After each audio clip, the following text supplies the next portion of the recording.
So hello guys, आज हम पढ़ने जा रहे हैं क्लास 11 फिजिक्स की बुक 2 का चैप्टर वेव्स। उसके आज हम काफी इंपॉर्टेंट डेरिवेशन देखने वाले हैं विच इज वेव इक्वेशन। अब जो सबसे जो चैप्टर की शुरुआत होती है, मतलब जो वेव चैप्टर का जो नाम ही है उसकी इक्वेशन कैसे डिराइव करेंगे वो हम आज पढ़ेंगे। तो सबसे पहले वेव, अब अपन एक वेव बना लेते हैं और उसकी जैसे अपन ने ऑसिलेशन में equations displacement acceleration velocity equations बनाई थी, वैसे यहाँ वेव इक्वेशन हम बनाने वाले हैं। तो पहले अपन एक वेव बना लेते हैं। अपन एक वेव बना लेते हैं, देखो कुछ इस तरह, ये हो गई अपनी वेव। सही है। अब अपन यहाँ पे क्या करने वाले हैं, ये मेरा ओरिजिन है, ठीक है, एक तरह से दो एक्सिस है, ये मेरा ओरिजिन हो गया। ये ओरिजिन वाला पार्टिकल है, मान लो भाई देखो वेव, अब वेव क्या करती है, यहाँ पे वेव में अलग अलग पार्टिकल्स होंगे जो एसएचएम कर रहे होंगे। मतलब मैं कह रहा हूँ कि ये ओरिजिन पे, मतलब वेव का ही एक कंस्टिट्यूएंट पार्टिकल है जो ओरिजिन पे है, और वेव का एक और पार्टिकल मैं यहाँ पे ले लेता हूँ इधर।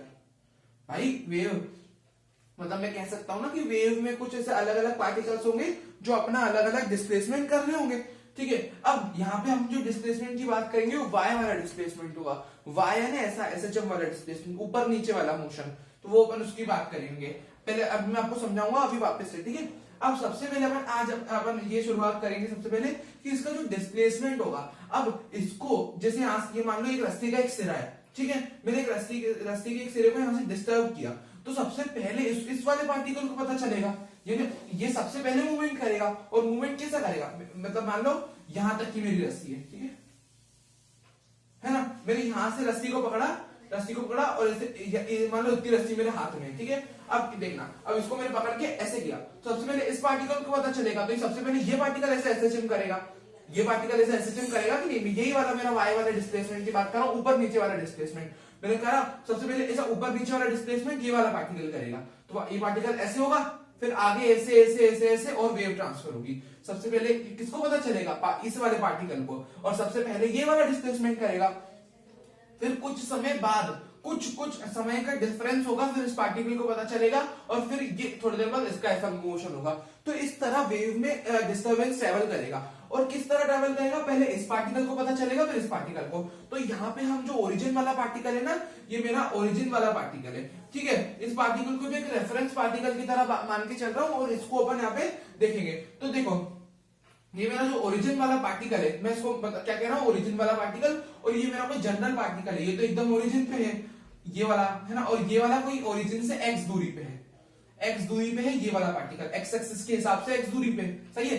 अब अपन ने एसएचएम में इक्वेशन पढ़ी थी, एसएचएम में क्या इक्वेशन पढ़ी थी, y is equal to a sine omega t plus five. ये अपन ने एसएचएम की इक्वेशन, मतलब एसएचएम में डिस्प्लेसमेंट इक्वेशन पढ़ी थी, मतलब ऑसिलेशन में पढ़ी है ना इक्वेशन। इसी इक्वेशन का हम आज यहाँ पे यूज करने वाले हैं। अब ये भाई हर पार्टिकल यहाँ पे एसएचएम ही तो करता है एक तरह से, मतलब कहीं ना कहीं ऑसिलेशन और वेव यहाँ पे कनेक्ट देखने को हमको मिलते हैं। क्योंकि भाई देखो ये अपनी एसएचएम में डिस्प्लेसमेंट इक्वेशन थी। अब यहाँ पे जो हर एक पार्टिकल है वो भी तो एसएचएम कर रहा है, तो ऊपर नीचे वाला मोशन हर एक पार्टिकल वो भी तो एसएचएम ही कर रहा है ना, मतलब कहीं ना कहीं इंटरलिंक्ड है। तो अपन यहाँ पे ये इक्वेशन यूज करेंगे। और यहाँ पे जो इधर केस में जो अपना वाई है, यहाँ पे जो हमारा डिस्प्लेसमेंट है वो ऐसा डिस्प्लेसमेंट, हर एक पार्टिकल ऐसा करेगा डिस्प्लेसमेंट, ऐसे ऊपर फिर नीचे, तो ऐसे ऐसे ऐसे ऐसे। तो जैसे इस पार्टिकल को पता चलेगा कि स्ट्रिंग में डिस्टर्बेंस हुआ है, तो पहले ऐसे होगा, फिर ये पार्टिकल यहाँ पे कोई पार्टिकल हुआ वो ऐसे ऐसे होगा, तो सारे पार्टिकल ऐसे ऐसे मोशन करेंगे, ठीक है। अब ये इक्वेशन हो गई, y को अपन ऐसे लिखते हैं। अपन टाइम निकालते हैं कि ओरिजिन वाला जो पार्टिकल है, मैं उसको मतलब कितना टाइम लग रहा है, y वो जो डिस्प्लेसमेंट करेगा, मान लो ये जो मेरा x दूरी पे जो पार्टिकल है ना, मान लो x दूरी पे जो मेरा पार्टिकल है, ये मेरा x दूरी पे पार्टिकल है, ठीक है। अब ये जो मोशन करेगा ना, इसको जो लग रहा है, इसको t टाइम पे मान लो ये अपना मोशन करेगा, ठीक है। तो इसको जो टाइम लगेगा, इसका टाइम मैं t टाइम ले लेता हूं कि भाई t टाइम पे इसको पता चलेगा और ये t टाइम पे ऐसे एसएचएम करेगा। लेकिन वही जो मेरे ये वाला पार्टिकल है, इसको कुछ समय पहले ही पता चल गया होगा, तो इसका जो एसएचएम होगा वो t minus x by v time पे हो जाएगा, ठीक है। ये ओरिजिन वाले के लिए टाइम लिख रहा हूं मैं, ओरिजिन वाले पार्टिकल के लिए अगर मैं टाइम लिखना चाहूं, एरो बना के यहां लिख रहा हूं, मेरा जो ओरिजिन वाला पार्टिकल है उसका टाइम मैं क्या लिखूंगा, इस वाले पार्टिकल का टाइम मैंने टी टाइम कह दिया कि भाई इसको जो डिस्टर्बेंस के बारे में पता चल रहा है तो ये जो हमारा डिस्टर्बेंस है इस तक पहुंच रही है और ये टी टाइम पे अपना वाई वाला डिस्प्लेसमेंट कर रहा है, वाई वाला है ना, ये वाला डिस्प्लेसमेंट। मेरे हाथ को देखना, ये पार्टिकल को जैसे डिस्टर्बेंस का पता चलेगा, रस्सी में डिस्टर्बेंस है, मान लो रस्सी की वेव है, तो ये ऐसा ऐसा होगा ये वाला पार्टिकल, और इस पार्टिकल को वही डिस्प्लेसमेंट। अब देखो टाइम का फॉर्मूला पता है ना, टाइम का जनरल फॉर्मूला होता है डिस्प्लेसमेंट अपॉन वेलोसिटी, ठीक है, ये टाइम का फॉर्मूला होता है। तो कुछ ये भी अपना क्या लिखा है, इसको समझ लो ना, कोई टी नॉट टाइम, कोई टी नॉट टाइम पहले ही कर चुका होगा मेरा ऑसिलेटर, ये वाला पार्टिकल, ओरिजिन वाला पार्टिकल। तो ओरिजिन ये भी एक्स बाई वी, क्या एक्स बाई वी एक तरह का टाइम ही तो है, तो कुछ टी नॉट टाइम पहले, लेट अस से कोई टी नॉट टाइम पहले ही ये पार्टिकल मेरा एसएचएम कर चुका है। तो इस जो टाइम इस पार्टिकल को लगेगा उससे माइनस कर दूं, यानी मैंने इस टाइम को घटा दिया इस वाले टी टाइम में से। देखो ना, ये भी स्मॉल टी, ये भी स्मॉल टी है, तो इसी में से मैं कुछ घटा दूं, जब जाके मुझे इस पार्टिकल का टाइम मिलेगा। तो ये पार्टिकल कुछ समय पहले ही वो मोशन कर चुका होगा। क्यों? क्योंकि जरूर देखो ना, जहां से मैंने डिस्प्लेसमेंट, जहां से मैंने इसको डिस्टर्ब किया, वहां पे कितना क्लोज है पार्टिकल, तो वेव ऐसे ही तो ट्रेवल करती है, पहले इस पार्टिकल को पता चला, फिर मतलब ऐसा हर एक पार्टिकल को एक करके पता चलेगा, और ऐसे डिस्टर्बेंस ट्रेवल करेगा, डिस्टर्बेंस, फिर इसको पता चलेगा, इसको, और ये वेव ट्रेवल होगी। तो टाइम में अंतर होगा, है ना। कभी आप कोई रस्सी को देखना, कभी डिस्टर्ब करना, पहले यहां से डिस्टर्ब उठेगा, वो डिस्टर्बेंस आगे ट्रेवल करेगा। तो जैसे मान लो यहाँ पे जैसे डिस्टर्बेंस होता है, तो वहां वाला आखिरी वाला पार्टिकल एक कुछ देर के लिए रेस्ट पे होगा, उसको थोड़ी देर बाद पता चलेगा। तो ये टाइमिंग डिफरेंस हमको देखने को मिलता है। तो अगर ये टी टाइम पे कर रहा है एसएचएम, तो ये कुछ समय पहले ही करेगा, क्या करेगा, एक्स बाई वी टाइम पहले ही कर देगा। समझ गए आप? तो ये था फाइनल, अब बस अपने को सॉल्व करना है, और इसको मैंने कोई टी नॉट टाइम दे दिया, अब इसको नहीं भी लिखो तो चलेगा, अपने को इसको पुट करना है। अब मैंने जैसा आपको बताया टिक करा, मतलब ये इक्वेशन में ये वाला टाइम अपन पुट करेंगे, इधर भी तो टी है, ओमेगा टी है ना, तो टी में अपन ये पुट करेंगे। अब आप बोलोगे मैं यही वाला क्यों टाइम पुट कर रहा हूं, उसका टाइम क्यों नहीं, क्योंकि तो नॉर्मल टी है।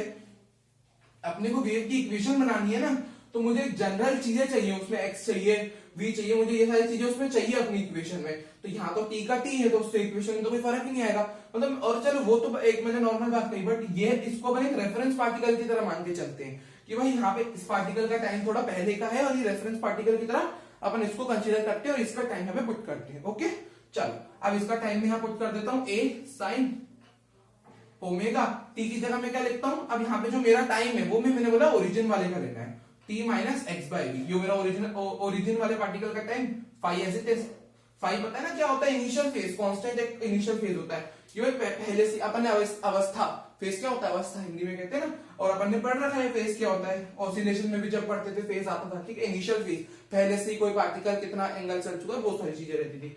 इधर अपन ये सेम इक्वेशन है, तो ये फेज अपना यहीं पे रहेगा, तो इसलिए फेज को अपन एज चलने देंगे, फेज पे तो कुछ नहीं करना अपने को, बस यहाँ पे टाइम को करना था। तो टी ओमेगा को अंदर मल्टीप्लाई कराएं, omega t minus omega x by v, omega x by v plus five. अब अगर आप ध्यान से देखो तो ये एक तरह से मेरी वेव की इक्वेशन आ चुकी है, ठीक है, इसको आप नोट कर सकते हो as a wave equation, but इसको हम मॉडिफाई करेंगे अभी एक सेकंड। अब अगर आप ध्यान से देखो तो मेरी एक वेव इक्वेशन आ गई, पर ये मैंने किसके लिए निकाली है, एक ऐसा पार्टिकल जो एक्स दूरी पे है। एक्स यहाँ पे क्या दिखा रहा है, हर एक पार्टिकल की ओरिजिन के रिस्पेक्ट में दूरी कितनी है। तो अगर मान लो मैंने कोई एक्स नॉट पार्टिकल ले लिया होता, फॉर अ पार्टिकल जिसके लिए एक्स बराबर है एक्स नॉट, जिसका एक्स यानी एक्स जो एक्सिस से मतलब ओरिजिन से दूरी एक्स नॉट है, तो ये एक्स क्या है। अब ये मैंने जनरल इक्वेशन बना दी है, क्या है, जनरल एक वेव इक्वेशन आ गई, जनरल वेव इक्वेशन,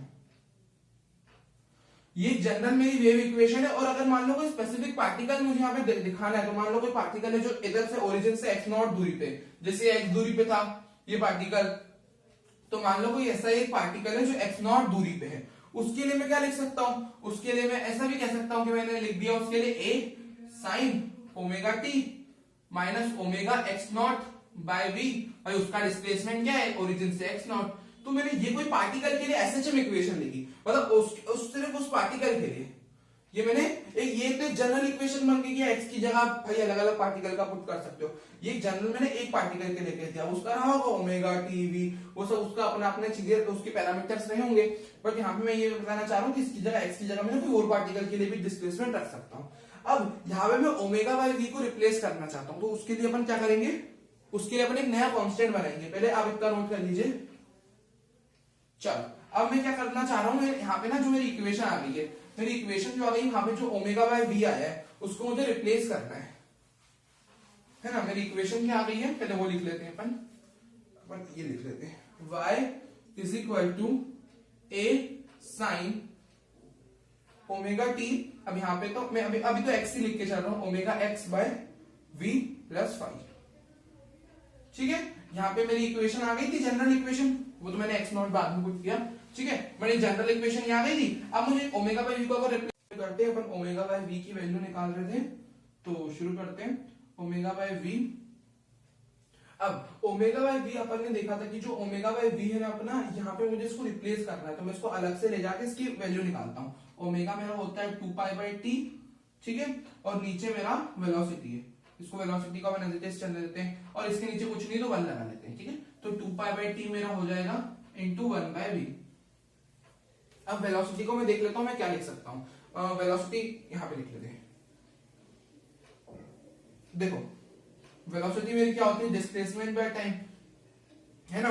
अब वेव्स के केस में जो डिस्प्लेसमेंट होती है वो किस फॉर्म में होती है, वेवलेंथ की फॉर्म में। वेवलेंथ क्या होती है, distance between two consecutive crest. अगर यहाँ पे ऐसा ही एक और क्रेस्ट होता, अगर आपने चैप्टर पढ़ा हो तो ये ऐसा अगर एक और उठा हुआ होता ना, एक और यहाँ पे आगे वेव जाती तो एक और ऐसा बन जाता, तो उन दोनों के बीच की कंसेक्यूटिव दूरी को क्रेस्ट और मतलब वेवलेंथ, और ऐसे ट्रफ एक और होता तो उन दोनों के बीच की दूरी को ट्रफ कहते हैं। यहाँ पे वेव मैं एक और बना देता हूँ ना आपके लिए, ये देखो थोड़ी, अभी दो क्रेस्ट है तो इन दोनों क्रेस्ट के बीच की दूरी को वेवलेंथ कहेंगे, ये दो ट्रफ है तो इन दोनों ट्रफ के बीच की दूरी को वेवलेंथ कहेंगे। तो वो सब रहता है फ्रीक्वेंसी, किसी एक पॉइंट से पर सेकंड में कितनी वेव्स जा रही है। यहाँ पे जो टाइम पीरियड होता है, टाइम पीरियड कैपिटल टी का मतलब है कि एक पूरे साइकिल को, ये यहां से देखना, यहां से मेरी वेव स्टार्ट हुई, यहां से आके इसी सेम हॉरिजॉन्टल लेवल पे ये वेव यहाँ पे मेरी कंप्लीट हो गई। मान लेते हैं कि मेरा वन ऑसिलेशन, कि यहाँ तक मेरा वन साइकिल कहना कीजिएगा, वन साइकिल मेरा वेव का कंप्लीट हो रहा है। तो यहां से लेकर मेरा एक साइकिल कंप्लीट हो गया यहाँ से, तो ये देखो सेम मेरे दोनों उंगलियां देखो एक ही हॉरिजॉन्टल लेवल पे ऐसी, ये हॉरिजॉन्टल लेवल एक ही है ना, तो ये मेरा वेव का एक साइकिल कंप्लीट हो गया। उसको करने में जितनी देर लगी होगी वही अपना क्या होता है, कैपिटल टी है टाइम पीरियड। तो वो सारे पैरामीटर्स होते हैं ना। तो वेलोसिटी डिस्प्लेसमेंट बेटा वेव के केस में डिस्प्लेसमेंट क्या होता है, लैम्डा, और ये टाइम पीरियड अपना हो गया, है ना। अब लैम्डा 1 बाय टाइम को मैं क्या लिख सकता हूँ, इसको मैं ऐसे लिख सकता हूँ लैम्डा इंटू 1 बाय टाइम, है ना, होगा तो lambda into 1 lambda upon T होगा। और 1 बाय टाइम पीरियड क्या होता है, फ्रीक्वेंसी, टाइम पीरियड का इनवर्स फ्रीक्वेंसी को कहते हैं। यहां से मैं लैम्डा की वैल्यू निकालू तो v बाय f हो जाएगा, सही है। तो ये होता है।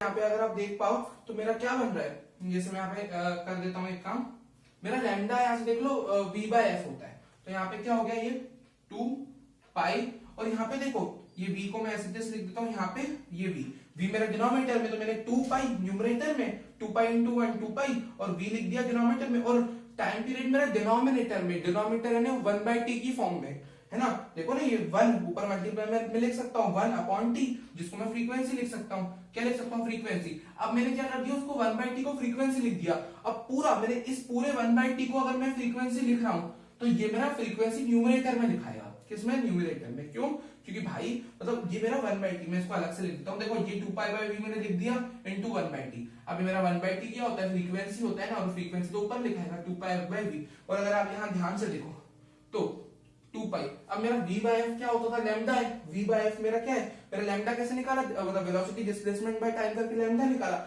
अब मेरा लैम्डा v बाय f है, तो मेरा f by v by f का उल्टा f बाय v क्या होगा, 1 अपॉन लैम्डा होगा। भाई लैम्डा अगर v बाय f है तो f बाय v क्या होगा, 1 अपॉन लैम्डा। दोनों साइड अगर यहाँ दोनों साइड इनवर्स कर दो तो 1 by lambda is equal to f by v। तो मेरा f बाय v की वैल्यू मिल गई ना मुझे 1 बाय लैम्डा, तो f बाय v की जगह मैं 1 बाय लैम्डा लिख देता हूँ। तो ये मेरा क्या आ गया, 2 पाई बाय लैम्डा। तो मेरा 2 पाई बाय लैम्डा यहाँ पे आपको शायद दिख नहीं रहा होगा, तो मेरा ये क्या आ गया, मेरा ये आपको नहीं दिख रहा होगा, तो ये 2 पाई बाय लैम्डा आ गया मेरा। फाइनली जो मेरा ओमेगा बाय वी है मेरा वो 2 पाई बाय लैम्डा आ गया।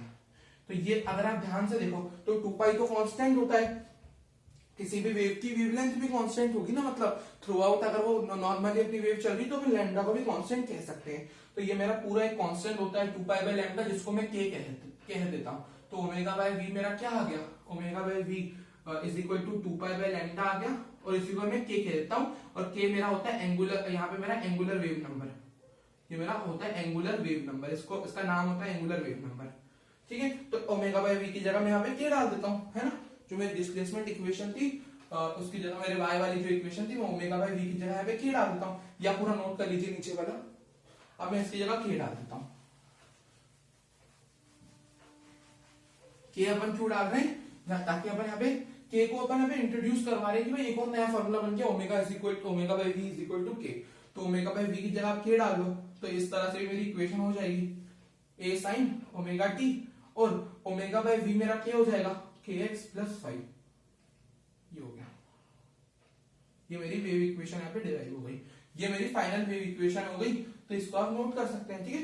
तो ये मेरी फाइनल इक्वेशन तो आ गई, और के यहाँ पे क्या है देखो ए साइन और ओमेगा मेरा क्या है एंगुलर फ्रीक्वेंसी है, 2πf लिख लो या 2π/t यानी 1/t फ्रीक्वेंसी है, 2πf भी कह सकते हो, जब तो 2πf कहा क्योंकि 1/t फ्रीक्वेंसी होता है, ठीक है।